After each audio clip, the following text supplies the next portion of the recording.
ये जो काल है जिसमें अरुंधति वशिष्ठ से आगे चल रही है, ये काल तो कई हजार साल का है। तो उसमें 5561 ही आपने कैसे किया? हाँ, उसके क्या एविडेंस है? कौन सी चीज़ें आपने उसमें निकाली और अलग अलग क्या साक्ष्य जुटाए कि जिससे आपने वो जो कुछ हजार साल के 2000 साल या कितना कितना है वो दूसरा जो आया छोटा पीरियड वो हाँ। 2000 साल का, और एग्जैक्टली 5561 BC आता है।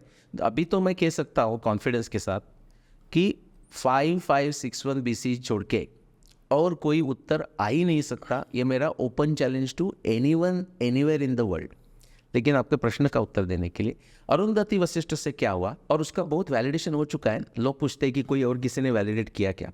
तो मैंने जब 2009 में उसका संशोधन हुआ और 11 में उसका बुक लिखा, first book when did the Mahabharata war happen, तो उसका उत्तर उसका जो क्या कह सकते हैं आप, अनुमान जो आ गया वो ऐसा है कि 11,091 BC से लेके 4508 BC इतना एक्यूरेट और प्रिसाइज आंसर आता है, मैथमेटिकल कैलकुलेशन से भी और एस्ट्रोनॉमी से भी, एस्ट्रोनॉमी सॉफ्टवेयर से।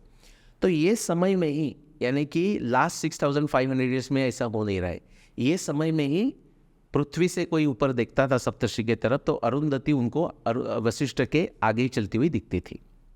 10 साल के बाद मैंने 2011 में किया, 2019 में यानी कि 2009 में मैंने उसका शोध किया, तो 2019 यानी कि 10 साल के बाद एक सिद्धार्थ छाबरा, आपने नाम सुना है सिद्धार्थ छाबरा जी करके, वो हरे कृष्ण डिवोटीज है।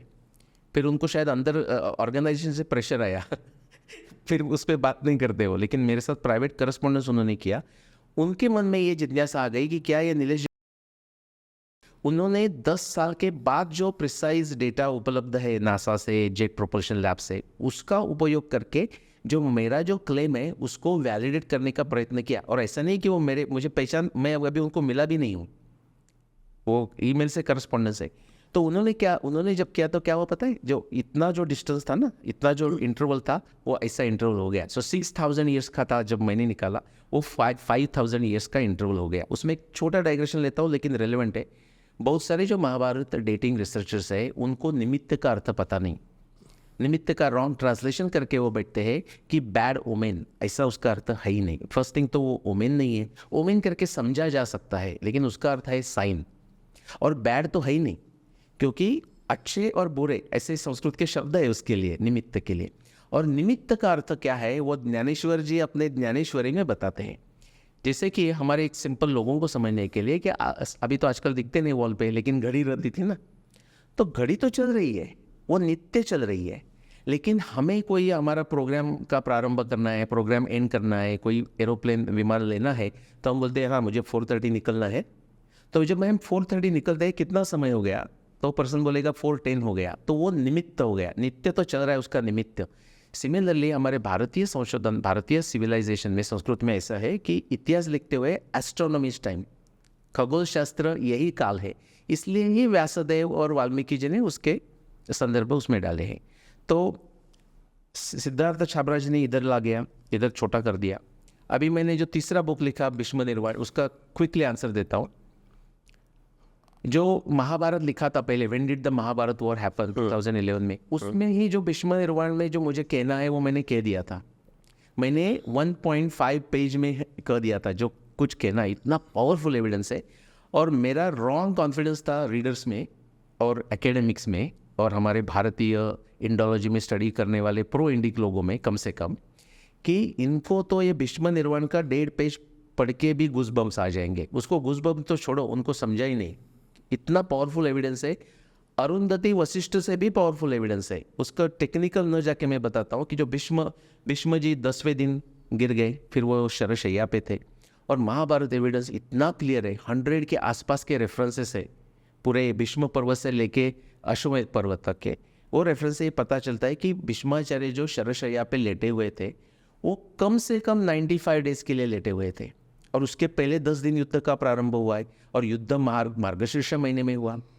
और भीष्माचार्य उत्तरायण यानी कि 21 दिसंबर तक वेट कर रहे थे, इक्विवेलेंट 21 दिसंबर का इक्विवेलेंट उस समय का। तो ये जब 105 डेज की हम बात करते हैं, और उत्तरायण यानी कि विंटर सोल्स्टिस से 105 डेज सेपरेट करके मार्गशीर्ष का महीना आता था, तो जिसको एस्ट्रोनॉमी सिंपल भी समझती है, एस्ट्रोनॉमी 101, उनको पता है कि जो हमारा इंडियन मास है, चैत्र वैशाख ज्येष्ठ आषाढ़ मार्गशीर्ष, वो ऋतु के क्या आप कह सकते हैं, इन द कॉन्टेक्स्ट को हिंदी में कहें, ऋतु के कॉन्टेक्स्ट में, संदर्भ में 2000 साल में एक महीने से शिफ्ट होता है।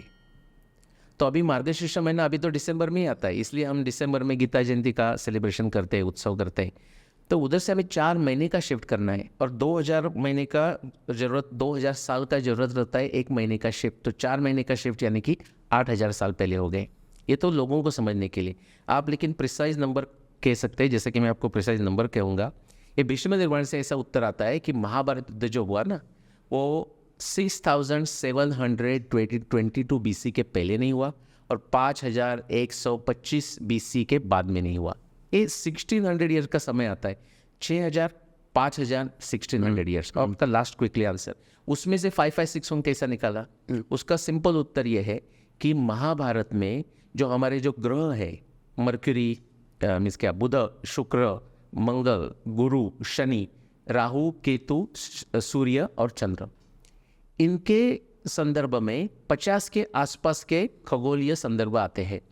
और वो आपका उसका अभ्यास करें, अगेन वैज्ञानिक बुद्धि, तंत्र शास्त्र, तर्क युक्ति, तो एक ही वर्ष आ जाता है 5561 BC। उसमें मैं ये कह दूँ, ये 50 महीने का, उसमें से सिर्फ आप मंगल ग्रह के 8 रेफरेंसेस है, सिर्फ आप वो 8 भी लेंगे ना, तो अरुंधति वशिष्ठ 1 मिनट के लिए भूल जाओ, भीष्म निर्वाण का एविडेंस भूल जाओ, सिद्धार्थ छाबड़ा ने क्या किया भूल जाओ, बाकी सब ग्रहों को भूल जाओ, सिर्फ जो 8 रेफरेंसेस है मंगल के, उससे भी आपको 5561 BC आ जाएगा लास्ट 20,000 ईयर्स में। और ऐसा कोई इवेंट नहीं है कि जहाँ ये मंगल के 8 रेफरेंसेस मैच हो जाएंगे, और 5561 BC छोड़ के कहाँ भी नहीं मैच होते।